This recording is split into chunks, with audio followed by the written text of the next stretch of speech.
સુરતના વરાછા વિસ્તારમાં આવેલ વર્ષા વિભાગ 1 સોસાયટીમાં જર્જરિત મકાન ધડાકાભેર ધરાશાયી થતાં ભાગદોડ મચી ગઈ હતી। વહેલી સવારે મકાન ધરાશાયી થતાં સદનસીબે કોઈ જાનહાનિ નહીં નોંધાઈ।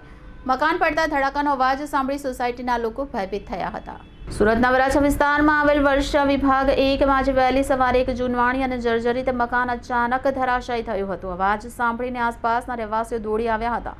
સ્થળ પર ભય અને ગભરાટનો માહોલ જોવા મળ્યો હતો। સદનસીબે મકાન ધરાશાયી થાય ત્યારે અંદર કોઈ હાજર ન હતું, જેના કારણે કોઈ જાનહાનિ થઈ ન હતી।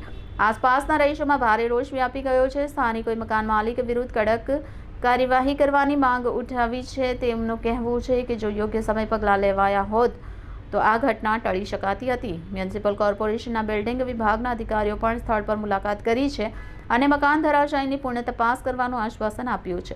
સાથે જ જે જર્જરિત મકાનો વિસ્તારમાં છે તેનું તાત્કાલિક સર્વે કરવાનો પણ વિચાર ચાલી રહ્યો છે। ભવિષ્યમાં આવી દુર્ઘટનાઓ ન બને તે માટે શહેરના તમામ જૂના અને જર્જરિત મકાનોની ત્વરિત ચકાસણી અને યોગ્ય પગલાં જરૂરી છે।